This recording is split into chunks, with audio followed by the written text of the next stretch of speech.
வணக்கம் மக்களே, big பாஸோட live update இப்போ கொஞ்சம் சுவாரஸ்யமாக இன்ட்ரெஸ்டிங்காக போக ஆரம்பிச்சிருக்கு லைவ்ல. அது என்ன அப்படின்றது பார்த்துடலாம். போன வீடியோவில் ப்ரோமோ வீடியோவில் ஒரு விஷயத்த சொல்லிட்டு இருந்தேன். ஏன் பிக் பாஸ் பழைய மாதிரி வந்து லூப்பு சொல்ல மாட்டாரு, ரிப்பீட்டு சொல்ல மாட்டேங்கிறாரு, அப்புறம் ஃப்ரீஸ்லாம் சொல்ல மாட்டேங்கிறாருன்றது புலம்பிட்டு இருந்தேன்ல. நான் கத்தனை கத்தி யாருக்கு கேட்டதோ இல்லையோ பிக் பாஸுக்கு கேட்டுருச்சு மக்களே. கத்திட்டு வீடியோ அப்லோட் பண்ணுறேன், பிக் பாஸ் அந்த வேலையை ஸ்டார்ட் பண்ணிட்டாரு. ரொம்ப களை கட்டி போயிட்டு இருக்கு அப்படின்றது தான். என்னன்னா ஒரு பக்கம் வந்து பூர்ணிமா வந்து விஷ்ணுவை பார்த்து பம்பர கட்ட மண்டியா அப்படின்ற ஒரு டைலாக் சொன்னாங்க. லூப் சொல்லி விட்டார். பம்பர கட்ட மண்டியான்ற மாதிரி இவங்க ஒரு 20-25 வாட்டி சொல்லியிருப்பாங்க. நடுவில் விஷ்ணுவை எஸ்கேப் ஆக பார்த்தாரு. ஃப்ரீஸ் பண்ண வச்சுட்டு விஷ்ணுவை அழகாக ஒரு பொண்ணு மாதிரி வந்து அழகாக அவருக்கு டிசைன் போட்டு தலையில் வந்து நெத்தியில் வந்து பிக் பாஸ் டைட்டில் வின்னர் இது விஷ்ணு அப்படின்ற மாதிரி எழுதி விட்டு வேற லெவலில் அவருக்கு எப்படி பார்த்தீங்கன்னா ஆர்ட்லாம் போட்டு அதில் வந்து குழந்தைங்களுக்கெல்லாம் இது வைப்பாங்க பார்த்தீங்களா, மை, அந்த மாதிரி மையெல்லாம் வச்சு வேற லெவலில் விஷ்ணுவை வந்து பயங்கரமாக பண்ணி விட்டாரு. இவர் என்ன பண்ணிட்டாரு, என்ன செஞ்சீங்களாடா நானும் செய்கிறேன்டா அப்படின்ற மாதிரி என்ன பண்ணார், செஞ்சவங்களை போய் செய்கிறதுக்காக பூர்ணிமாவை போய் பிடிச்சாரு பாருங்க. பூர்ணிமாவும் விஷ்ணுவும் ஒரு ஃப்ரீஸ் அப்படி போட்டோன்னே பூர்ணிமாவும் வச்சு செஞ்சுட்டாங்க. மேக்கப்லாம் போட்டு அழகாக இருந்தாங்கன்ற மாதிரி இன்னைக்கு எல்லாரும் சொல்லிட்டு இருந்தீங்க. பூர்ணிமாவுக்கும் வச்சாரா பிக் பாஸ் ஆப்பு அப்படின்ற மாதிரி பூர்ணிமா ஃப்ரீஸ் பண்ணி பூர்ணிமாவும் எல்லாத்தையும் BB7 அப்படின்ற மாதிரி நெத்தியில் எழுதிட்டு பூர்ணிமாவுக்கும் அந்த ஐலைனர் இதெல்லாம் யூஸ் பண்ணி பூர்ணிமாவை மூஞ்சியும் ஒரு கலவரமாக ஆக்கிட்டாங்க. இதெல்லாம் ஒரு பக்கம் பயங்கர ஃபன்னாக இதெல்லாம் போயிட்டுருக்கு.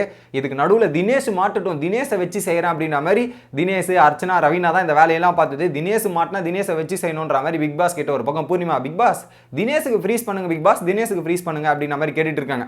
இந்த டைமில் என்ன பண்ணார், வெளியே வந்த சரவணன் விக்ரம் ஃப்ரீஸ் பண்ணவொன்னே அவருக்கு புலி வேஷம் போகிற மாதிரி இப்போ லைவ்ல நடந்துட்டு இருக்கு. கொடையை சொருவிட்டு அப்புறம் white colour paint, yellow colour paint வச்சு ஒரு டிசைன் மூஞ்சில் போட்டுட்டு இருக்காங்க. நம்ம தேர்ட் ப்ரோமோவில் பார்த்துருந்தோம்ல, அதெல்லாம் கூட பார்த்துட்டு இருக்க மாதிரி இருந்தது. இதைத்தான் பிக் பாஸ் நானும் எதிர்பார்த்தேன். பழைய சீசன்லாம் வந்து முட்டை அடிக்கிறது என்ன, மாவு கொட்டுறது என்னன்னு பயங்கரமாக இருந்தது.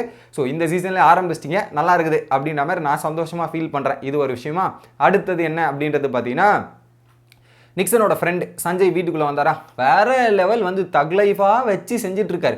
பூர்ணிமா ஒரு இடத்துல நின்றுட்டு இருந்தேன். என்னங்க நான் வந்து ரொம்ப நேரம் அது ரிலீஸ் சொல்லிட்டாங்கல்ல, இன்னும் ஃப்ரீஸ் மாதிரி நின்றுட்டு இருக்கீங்க என்ன அப்படின்ற மாதிரி அங்கே ஒரு கலாய் போட்டதும் பூர்ணிமா அப்படியே ஷாக் ஆகிட்டு ஸ்டன் ஆகிட்டு நின்ட்டாங்க ஒரு பக்கம்.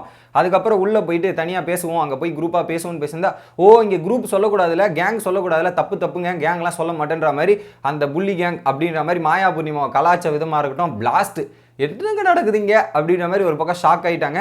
ஆமாம், ஏன் 2 பேரும் சைலண்ட்டாக இருக்கீங்க, சைலண்ட்டாக இருக்கிற ஆள் இல்லையே நீங்கள், இந்த மாதிரிலாம் இருக்க மாட்டீங்களே, எப்போவுமே வம்பு கும்பல்லாம் போகிற ஆள் தானே நீங்கள் அப்படின்னோடனே, என்னங்க வந்ததுலேருந்து என்ன வச்சு செஞ்சுட்டு இருக்கீங்க, என்ன நடக்குதுங்க அப்படின்ற மாதிரி மாயா பூர்ணிமாவே வச்சு செய்கிற மாதிரி அவர் பேசுறது. ஆனால் அவர் டைலாக்லாம் சூப்பராக பேசுகிறாருங்க.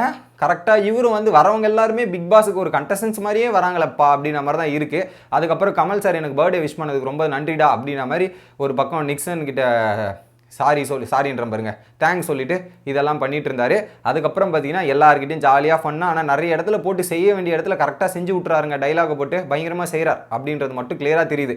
கடைசியாக விசித்ரா மேமுக்கு போயிட்டு ஒரு பக்கம் எமோஷனலாக பிரேக் டவுன் ஆகிட்டு உட்காந்துட்டு இருந்தாங்க. நம்ம ப்ரோமோ பார்த்துட்டு இருந்தோம், ப்ரோமோக்கு முன்னாடி நடந்த விஷயம் தானே இது. ஸோ அதில் வந்து என்னென்னா ரொம்ப எமோஷனல் ஆகிட்டு பெட்டில் உட்காந்துட்டாங்க. ஏன்னா அவங்களும் வருவாங்கன்னு அவளோட பார்த்து அந்த இது தெரிஞ்சிருச்சு அவங்களுக்கு. அப்செட் ஆகிட்டு ஐயோ நடக்காது போங்க அப்படின்ற மாதிரி ஃபீல் பண்ணி உட்கார ஆரம்பிச்சிட்டாங்க. அப்போ சஞ்சய் போயிட்டு ஃபீல் பண்ணாதீங்க மேம், நீங்கள் நிஜமாக உங்களை பார்த்தா எனக்கு இன்ஸ்பிரேஷனாக இருக்குது, நீங்கள் எவ்வளோ பெரிய ஆள் தெரியுமா, 82 நாள்லாம் உங்கள் வயசுலன்றது சாதாரண கிடையாது, நீங்கள் ஒரு சாதனை படிச்சிருக்கீங்க, சாதனை புரிஞ்சிருக்கீங்க, அதை பார்த்து நானே வந்து ரொம்ப இன்ஸ்பிரேஷனாக ஃபீல் பண்ணுறேன், நீங்கள் உட்காந்து ஃபீல் பண்ணி அழுதுட்டு இருக்கீங்க, இந்த மாதிரிலாம் இருக்காதீங்க, வாங்க என்டர்டெயின்மெண்ட் பண்ணலாம் வாங்க அப்படின்ற மாதிரி சஞ்சய் போயிட்டு விசித்ராவை மோட்டிவேட் கூப்பிட்டு வந்ததாக இருக்கட்டும் எல்லாமே பயங்கரமாக போயிட்டு இருக்கு.